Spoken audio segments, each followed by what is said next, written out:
आप मिट्टी में मिला दूंगा, अरे कोई ज़रूरत नहीं इस भाषा की। आप आपके कलम में इतनी ताकत है, आप अच्छे से न्याय प्रक्रिया को पूरा करिए, आप वो सज़ा दिलाइए और उसमें जाति और धर्म आड़े ना आए। एक अच्छा सूबा चलाइए।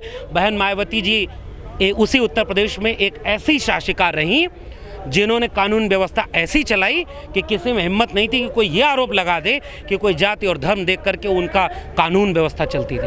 अपराधी थर थर कांपते थे।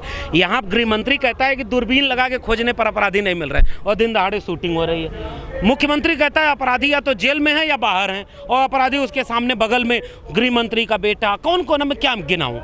मैं इस देश की जनता से शिकायत करता हूँ कि जनता, मैं अगर अकेले सवाल पूछूंगा, आप लोग पूछेंगे, आपके ऊपर ईडी सीबीआई आ जाएगी, मेरे ऊपर केस मुकदमा आ जाएगा, हम लोगों की आवाज़ें दबा दी जाएंगी। अगर इस देश की आवाम जागरूक हो जाएगी तो कितनों को गोली मारोगे, कितनों को जेल में डालोगे। हम चाहते हैं कि जागरूकता फैले और संविधान को लोग पढ़ें, मानव मूल्यों को पढ़ें। वही मुख्यमंत्री का हिसाब लेंगे, वही अंधविश्वास का हिसाब लेंगे।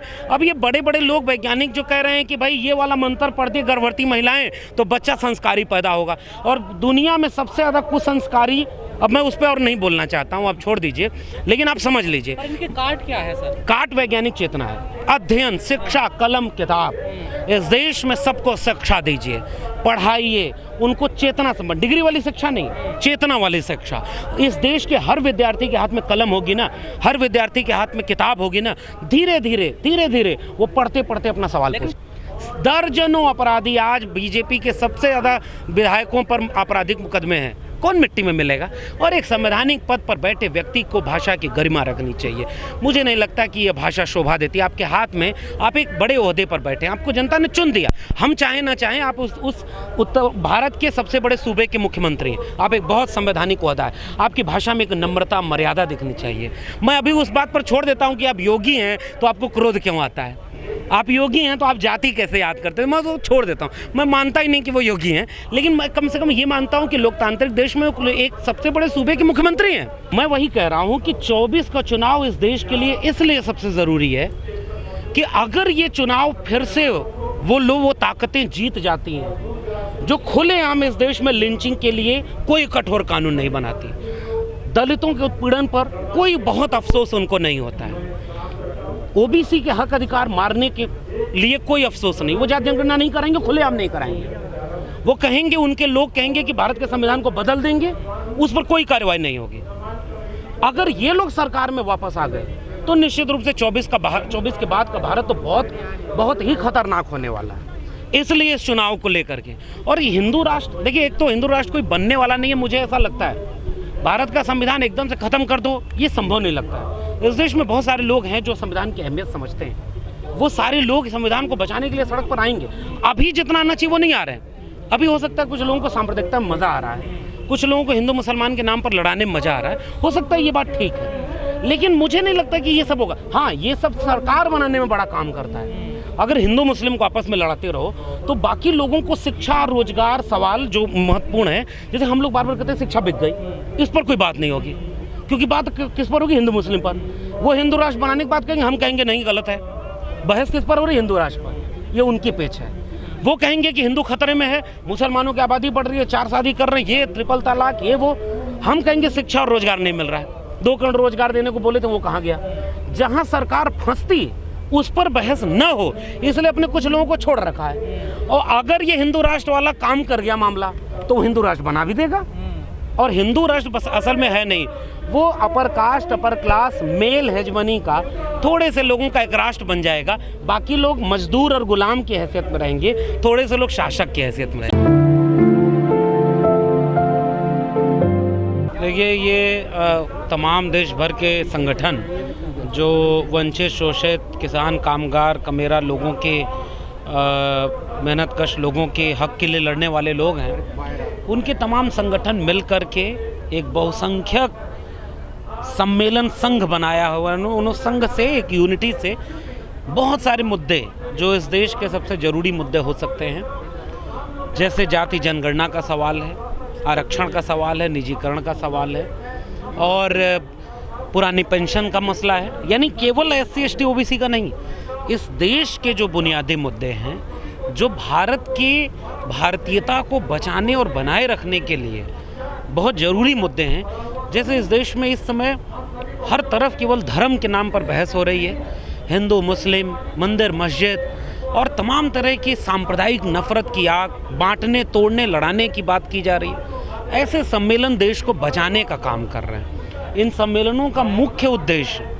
भारत के संविधान को बचाना, संविधान की मूल भावना को बचाना और उसमें सबसे कमज़ोर और हाशिए पर ढकेल दिए गए व्यक्ति को उसका हक अधिकार मिले, सबको बराबर का न्याय और सम्मान मिले।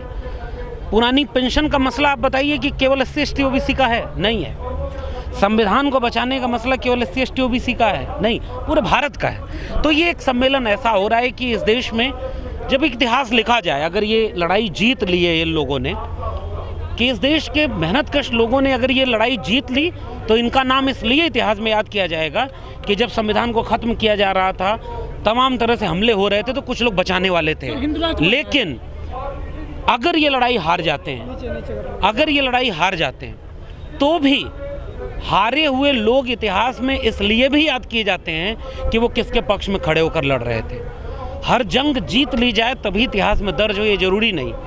कुछ जंगें इसलिए इतिहास में दर्ज हो जाती हैं क्योंकि वो हक, अधिकार और न्याय के लिए सच के साथ खड़े थे। इसलिए मैं इस तरह के किसी भी आयोजन में शामिल होकर अपने हिस्से की लड़ाई लड़ने की कोशिश करता हूं। 2024 की तैयारी है क्या? 24 तो एक चुनाव है। अगर ये कहा जाए कि चुनाव दर चुनाव इस देश में कई तरह के चुनाव होते रहे हैं, तमाम पार्टियां चुनाव जीतती हैं, हारती हैं। अगर आप देखेंगे कि बहुत ठोस ढंग से बदलाव, कोई बहुत बदलाव नहीं आता। इस समय जो सरकार है वो एक जगह पर बाकी पिछली सरकारों से अलग थी, और वो ये कि ये भारत के संविधान को ही ख़त्म कर देना चाहती है। इस देश में जो साझा शहादत से बना साझा विरासत का भारत है, जिसमें सब मिलजुल कर रहते थे, कोई किसी का हक अधिकार उस तरह से नहीं, दुश्मन बना के नहीं करता, ये सरकार उसको नेस्तनाबूद कर रही है। हर जगह मुद्दे पर धर्म, हर जगह मुद्दे पर आपस में लड़ाना, इससे बचाने के लिए ये चुनाव तो बहुत अहम है। और ये बात ठीक है कि अगर कोई संविधान को ही ख़त्म करना चाहे और उसके अनुषांगिक लोग ये कहें कि 2024-25 में जाकर के भारत को हिंदू राष्ट्र बना देंगे, भारत के संविधान को बदल देंगे, तो ये सबसे बड़ा खतरा होता है। और अगर इस खतरे को, इस देश को इस खतरे से बचाना है, तब तो आपको 24 का चुनाव किसी भी तरह से उन ताकतों को हराना होगा। देखिए, एक बात तो सच है कि इस देश में जितने भी वंचित शोषित लोग हैं, किसान जातियाँ हैं, मेहनतकश लोग हैं, उन लोगों में एक चेतना बढ़ी है। भारत के संविधान को वो पढ़ रहे हैं। उनके बीच एक पहली पीढ़ी ऐसी आई है जो थोड़ी समझदार हुई है। वो अपने सरकारों से सवाल पूछ रहे हैं। उन सवालों से डर कर, घबरा कर कुछ लोग चाहते हैं कि मुद्दा भटका रहे, इसलिए वो बीच बीच में, पहले 2015 के चुनाव में यही मोहन भागवत ने क्या बोला था कि आरक्षण की समीक्षा होनी चाहिए, और बिहार जो कि सामाजिक न्याय के रूप से, लिहाज से एक उर्वर जमीन है, उसने समीक्षा अच्छे से कर दी। उनका चुनाव हार गए। वो फिर से हारे हुए चुनाव को पार्टी तोड़ लो, विधायक खरीद लो, वो सब कर करके उन्होंने फिर सरकार बना ली। फिर से आप देखेंगे 2018 में 2 अप्रैल का भारत बंद रहा हो SC ST atrocity prevention act पर, 5 मार्च का भारत बंद रहा हो 13 पॉइंट रोस्टर पर, उसके बाद हाथरस का मामला रहा हो, जितेंद्र मेघवाल का मामला रहा हो, आदिवासियों के जल जंगल जमीन छीनने का मामला रहा हो, जाति जनगणना का सवाल रहा हो। आप देखेंगे पूरे देश में एक आंदोलन चल रहा है इस समय। भले ही वो उतना मजबूत नहीं जितना होना चाहिए। हम तो ये चाहते हैं कि भाई तुम्हारी, रुकिए ना पहले एक मिनट, अगर वो 90% है तो उनका आंदोलन मजबूत होना चाहिए। उतना मजबूत नहीं है। हम लोग कोशिश में हैं कि शिक्षा के सवाल, रोजगार के सवाल, आरक्षण के सवाल, सामाजिक न्याय के सवाल और मजबूत हैं, लेकिन इतने मजबूत हैं कि वो मोहन भागवत को डराते हैं। इसलिए वो सफाई देते हैं कि जाति हमने नहीं बनाई, हमारे धर्म ग्रंथों में ये नहीं लिखा है। यानी बहस तो शुरू हुई है। अगर इस देश में पढ़े लिखे लोग, जागरूक लोग, समझदार लोग अपने हक के लिए थोड़ा और जागरूक हो जाएंगे, तो धीरे धीरे और पन्ने खुलेंगे, थोड़ी और पढ़ाई होगी, थोड़ा और हिसाब मांगा जाएगा, थोड़ी और सफाई आएगी कि भाई जात व्यवस्था हमने नहीं बनाई। अरे नहीं बनाई तो संघ ये घोषणा कर दे, मोहन भागवत ये घोषणा कर दे कि जात खत्म कर रहा हूँ। ये सारे लोग EWS आरक्षण को खत्म करके कहें कि जाति के नाम पर हुआ अन्याय दुनिया में सबसे ज़्यादा भारत में, और जाति के अन्याय पर सबसे कम समय में सबसे ज़्यादा लाभकारी योजना कौन सी थी? आरक्षण। इससे लाभकारी योजना दुनिया में दूसरी नहीं हुई। उसके लिए तुम लोग रोज हिंदू राष्ट्र वालों कहते हो कि आरक्षण गलत है, जाति के नाम पर आरक्षण खत्म होना चाहिए। ये आरएसएस और मोहन भागवत ये कहें कि जब तक जाति नहीं खत्म होगी तब तक जातिगत आरक्षण नहीं खत्म होना चाहिए। अब जातिगत आरक्षण नहीं खत्म कर सकते तो सारे सरकारी संस्थानों को निजीतों में बेच दिया, तो जरा कह दें कि ये निजीकरण गलत है। आरएसएस अपना कुछ विचार स्पष्ट कर दे। आरएसएस स्पष्ट करे कि अगर जाति है तो जाति जनगणना क्यों नहीं होनी चाहिए। अगर धर्म के नाम पर धर्म की गिनती होती है जनगणना में, तो आरएसएस ने कभी ये विरोध क्यों नहीं किया कि धर्म क्यों गिना जा रहा है, क्योंकि सांप्रदायिकता बढ़ जाएगी। वो जाति का विरोध क्यों करते हैं। जिस देश में एक समय ऐसा आया हो कि वैज्ञानिकों की प्रेस कॉन्फ्रेंस में इस देश के सबसे बड़े ओहदे पर बैठा व्यक्ति जाकर ये कहे कि गणेश जी पहली प्लास्टिक सर्जरी के प्रयोग हैं। पहली प्लास्टिक सर्जन कौन है? शंकर भगवान है। हम नाली के गैस से चाय बनाया करते थे। हम जो है बादल आ गया तो हमने कहा वैज्ञानिकों से कि अब रडार काम नहीं करेगा, अब अटैक कर दो। पूरे देश में इसको कबूल कर लिया गया। सर एम्स के डॉक्टर गए सर जी। मेरी बात सुनिए, जैसे ही ये वैज्ञानिकों की मीटिंग में कबूल कर लिया गया तो भाई वैज्ञानिक से बड़ा कौन? वैज्ञानिक तो वैज्ञानिक दृष्टिकोण पर काम करता है ना। वैज्ञानिक दृष्टिकोण भारत के संविधान के अनुच्छेद 51A में है कि हम इस देश को वैज्ञानिक दृष्टिकोण से संपन्न बनाएंगे। और जब जब प्रधानमंत्री ने इस तरह की बात कही तो इसका विरोध कहीं हुआ क्या? इस देश के कोई वैज्ञानिकों की टीम ने ये घोषणा की क्या? कोई पत्र निकाला क्या कि नाली के गैस से चाय नहीं बन सकती? नहीं तो ये सिलेंडर जो 1200 रुपया हो गया है इसको कम कर दो, क्योंकि हर जगह नालियां हैं, सब जगह गैस सिलेंडर लगा के पैदा करो। वैज्ञानिकों ने विरोध नहीं किया। वैज्ञानिकों ने विरोध इसका नहीं किया कि रडार का बादल से कोई कनेक्शन नहीं। वैज्ञानिकों ने इसका विरोध नहीं किया कि जो है प्लास्टिक सर्जरी का ये उदाहरण हो ही नहीं सकता, बिना ब्लड मैच किए ब्लड नहीं चढ़ा सकते, आप गर्दन चढ़ाते। मतलब एक बात मैं कह रहा हूँ, जब एक देश में इस तरह के अंधविश्वास को फैला दिया जाएगा तो रक्षा मंत्री राफेल विमान आएगा तो उस पर नींबू और मिर्चा लटकाएगा और पूरे देश का मीडिया उसे दिखाएगा कि हम नज़र उतार रहे हैं।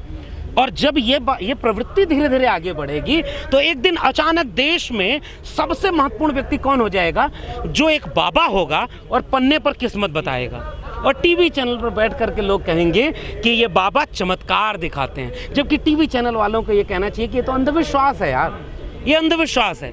हम वैज्ञानिक दृष्टिकोण, आप अपने विज्ञान को अपने विद्यार्थियों के प्राथमिक शिक्षा और माध्यमिक शिक्षा में क्या पढ़ाते हैं? सौर मंडल, गैलेक्सी, सूरज का तापमान इतना है, सूरज धरती से इतनी दूर है। एक धर्म ग्रंथ था इस दुनिया में, उस धर्म ग्रंथ ने यह लिखा था कि पृथ्वी केंद्रित ब्रह्मांड है, पृथ्वी के चारों ओर सूरज चक्कर लगाता है। और अचानक जब विज्ञान का खोज हुआ, केपलर आया, गैलीलियो आया, धर्म ग्रंथ ही गलत हो गया और हम दुनिया ने विज्ञान को अपना लिया। दुनिया आज कहाँ है? हम विज्ञान को ख़त्म करना चाहते हैं, हम अंधविश्वास को खड़ा कर रहे हैं। मैं एक दिल्ली विश्वविद्यालय का एक प्रोफेसर हूँ, असिस्टेंट प्रोफेसर हूँ। मेरी चिंता है कि मेरे विद्यार्थियों को प्राथमिक शिक्षा में ये पढ़ाया जाता है कि सूरज का तापमान इतना है, इतनी दूरी पर है, इतना आकार बड़ा है और ये सौर मंडल तो एक मंडल है, गैलेक्सी है, मिलियंस ऑफ ये जो है चीज़ें हैं, अभी विज्ञान तो वहाँ खोज भी नहीं पाया। और हमारे धर्म की किताबें वाले हमको बताते हैं कि हम लोग ये हैं। मैं क्या उस पर टिप्पणी करूं? मैं ऐसे वैज्ञानिक, ऐसे प्रोफेसर, ऐसे डॉक्टर, ऐसे इंजीनियर ढेर सारे इस जगह पर हो गए हैं जो उस अंधविश्वास को बढ़ावा दे रहे हैं और ऐसा करके सरकार उन्हें कुछ कुछ ओहदा दे देती है। आपको इसरो का कुछ बना देगी, आपको वाइस चांसलर बना देगी, आपको किसी कमेटी का हेड बना देगी, आपको बंगला मिल जाएगा, गाड़ी मिल जाएगी। सर यूपी में बुलडोजर चल रहा है, अतीक अहमद को डर है उनकी फैमिली को कि एनकाउंटर ना हो जाए कहीं से भी। मैं बुलडोजर वाले हर सवाल पर केवल एक बात कहता हूँ, भारत में एक न्यायपालिका है जो स्वतंत्र, निष्पक्ष और तटस्थ है और मुझे न्यायपालिका पर भरोसा है। डेमोक्रेसी का बेसिक कॉन्सेप्ट है रूल ऑफ लॉ और रूल ऑफ लॉ ये कहता है कि हर व्यक्ति को अपना पक्ष रखने का अधिकार है। जो सही और गलत है वो न्यायपालिका में साबित हो, उसकी पूरी वैधानिक प्रक्रिया है, उसे पालित करते हुए न्याय जो कहता है उसके हिसाब से उसके ऊपर कार्रवाई होनी चाहिए। बुलडोजर की कार्रवाई संविधान विरोधी है और किसी भी ऐसी कार्रवाई का हम समर्थन नहीं करते। हम चाहते हैं कि न्यायपालिका मजबूत हो और वह न्यायपालिका मजबूत होकर के अपराधी की जाति और धर्म देख करके सजा और बुलडोजर न चलाए। ऐसा कोई मुख्यमंत्री मिट्टी में मिला दूंगा तो पहले अपने वाले मुकदमे को मिट्टी में मिला दिया। ऐसा देश का कोई मुख्यमंत्री नहीं रहा होगा जो पहले अपने ऊपर मुकदमे थे उसको पहले मिट्टी में मिला दिया। भाई अगर तुम इतने ईमानदार थे तो उसको न्यायिक प्रक्रिया पूरी होने देते। जितने मुसलमान हैं वही मिट्टी में मिलेंगे कि उन मुख्यमंत्री की जाति वाले अपराधी भी मिट्टी में मिलेंगे। नहीं, मैं जब ये बात कहता हूँ तो किसी भी धर्म के लिए नहीं कहता। मैं जब पाखंड का विरोध कहता हूँ तो क्या कहता हूँ क्या कि हिंदू धर्म के पाखंड का ही विरोधी हूँ, दूसरे धर्म के पाखंड का नहीं। अंधविश्वास कबीर की बात जब मैं करता हूँ तो कोई धर्म के, मैंने धर्म का नाम ही नहीं लिया। जिस धर्म में ये सब चीज़ें हैं मैं चाहता हूँ कि ये सब हटें। कोई भी धर्म अगर इंसान को इंसान से लड़ा रहा है तो मैं उसके खिलाफ हूँ। कोई भी धर्म अगर बांट रहा है, तोड़ रहा है, नफरत करा रहा है, मैं उसके खिलाफ हूँ। मैंने नाम किसी धर्म का लिया ही नहीं। और दूसरी बात, धर्म सर आदमी के जीवन में काम क्या करता है? अब ये धर्म वाले बताएंगे, बाबा लोग बताएंगे जो किस्मत बता रहे हैं। मैं उसका कोई लाभ मुझे मिला नहीं धर्म का, मुझे शिक्षा का लाभ मिला है। मुझे इलाहाबाद विश्वविद्यालय और दिल्ली विश्वविद्यालय का लाभ मिला है, किताबों का लाभ मिला है। मैं वो लाभ बता सकता हूँ कि बहुत काम की चीज़ें हैं। धर्म वाला लाभ मुझे पता ही नहीं कि क्या मिलेगा। मैं जानना चाहता हूँ कि इस देश में सबसे ज़्यादा लोग धार्मिक हैं, मंदिर जाते हैं, उन बेचारों को दवाई मिल जाए, उन बेचारों की बीमारी ठीक हो जाए, धर्म उन्हीं का फायदा कर दे। बेघर को घर मिल जाए, बीमार को इलाज मिल जाए, अशिक्षित को शिक्षा मिल जाए, बेरोजगार को रोजगार मिल जाए, ये सारे धर्म वालों का कल्याण हो जाए। धर्म से अछूत रह गया। मैं अछूत की बात है, मेरे लिए वो इररिलेवेंट, जो धर्म का ज्ञान है उससे अछूत रह गया। मेरे लिए इररिलेवेंट सवाल है। मेरे लिए वो धर्म एक इररिलेवेंट सवाल है। मैं उधर जाना ही नहीं चाहता। मुझे ज्ञान किताबों से मिला, अध्ययन मिला, मुझे नौकरी अपनी प्रतिभा से मिली, शिक्षा से मिली, विश्वविद्यालयों से मिले। मैं उसे आगे बढ़ाना चाहता हूँ और मैं चाहता हूँ कि पूरे देश में हर बच्चे को शिक्षा मिले। बहुत शुक्रिया।